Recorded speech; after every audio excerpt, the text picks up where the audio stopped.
శ్రీ గురుభ్యో నమః. గురుచరిత్ర అధ్యాయం 24. త్రివిక్రమ భారతికి కనువిప్పు కలిగించటం.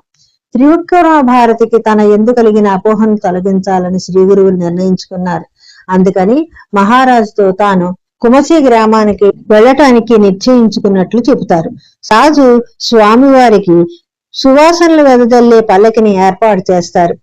సమస్త రాజలాంఛనాలతో ఇంతకు ముందు కంటే ఎంతో వైభవంగా స్వామివారి పల్లకి చతురంగ బల సమేతంగా బయలుదేరుతుంది.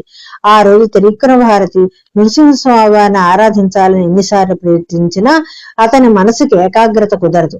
ఇలా జరగటానికి తాను ఏ అపరాధం చేశానా అని అనుకుంటూ ఉంటాడు. నృసింహస్వామిని మన్నించమని ప్రార్థిస్తాడు.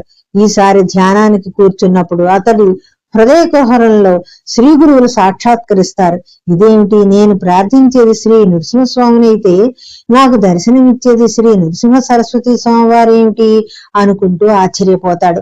శ్రీ నృసింహస్వామి వారిని సాక్షాత్కరించుకోవటానికి ఎన్నిసార్లు ప్రయత్నించినా అన్నిసార్లు శ్రీ గురువులే దర్శనమివ్వసాగారు. ఇదేమిటి, ఈ రోజు ఇలా జరుగుతుంది అంటూ ఆలోచనలో మునిగిపోతాడు. ఈలోగా అక్కడికి శ్రీ గురువులు చతురంగ బల సమేతంగా పల్లకీలో వస్తారు. త్రివిక్రమ భారతిని ఇంకా ఆశ్చర్యపరుస్తూ పటాళంలోని ప్రతి ఒక్కరూ పల్లకిని మోసే ప్రతి ఒక్కరూ శ్రీ గురువుల్లాగే త్రివిక్రమ భారతికి కనిపించేలాగా లీలలను చేస్తారు శ్రీ గురువులు. అప్పటికి కాని ఇది గురువు లీలా విశేషమని గుర్తించలేకపోతారు త్రివిక్రమ భారతి. వెంటనే భయ సంభ్రమాచయాలతో అతడు శ్రీ గురువులను శరణ వేడతాడు. స్వామి, శ్రీ గురు, అజ్ఞానం వల్ల మీ విషయంలో నేను తప్పుగా ఊహించాను, నన్ను మన్నించండి. శిష్యుణ్ణి క్షమించటం గురుధర్మం కదా. జగద్గురువులైన మీకు నేను శిష్యుణ్ణి. అందుకని నా అజ్ఞానాన్ని మన్నించి నాకు పరమార్థ జ్ఞానాన్ని ప్రసాదించమని వేడుకుంటాడు. వెంటనే శ్రీ గురువులు తన విశ్వరూప సందర్శనాన్ని చూపిస్తాడు. త్రివిక్రమ భారతికి యథాపూర్వకంగా సైనికులు పల్లకిని మోసేవారు మామూలుగా కనపడతారు.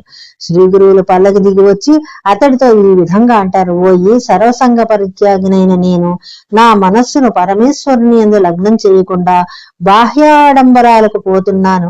మరి నీవేమో నృసింహస్వామి ఉపాసకుడివి. దృఢభక్తితో నృసింహస్వామి వారిని నీ హృదయ కుహరంలో నిలుపుకున్నంతటి వాడవు.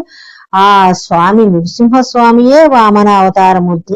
అందువల్ల నేనేమో రోజు ధ్యానంలో వామనావతారమూర్తి త్రివిక్రముడిలా ఎదిగిపోయి సర్వత్రా వ్యాపించినట్లు నీ స్వామి నీకు దర్శనమిచ్చి ఉంటారు అని శ్రీ గురువులు అనగానే సిగ్గుతోటి తలదించుకుంటాడు త్రివిక్రమ భారతి. కాళ్ళు చేతులు వణికిపోయి భయంతో స్వామివారి పాదాలపై పడి తనని మన్నించమంటాడు. అజ్ఞానం వల్ల మీ గురించి నేను ఆ విధంగా తప్పుడు ఆలోచన చేశాను. ఈనాడు నా కళ్ళు తెరిపించారు. మీరు లేని చోటు ఏదీ లేదు. మీరే శ్రీ నృసింహస్వామి వారు. ఈ ప్రపంచం యొక్క సృష్టి స్థితి లయకర్తలు కూడా మీరే. మిమ్మల్ని దర్శించటం వల్ల నా అజ్ఞానం నశించిపోయింది. నన్ను క్షమించండి. నేనిదే మిమ్మల్ని శరణం వేడుతున్నాను అంటూ విలపించాడు. శ్రీ గురువులు అతన్ని క్షమించి అతడికి ముక్తి మార్గాన్ని ఉపదేశిస్తారు. 24వ అధ్యాయం సమాప్తం.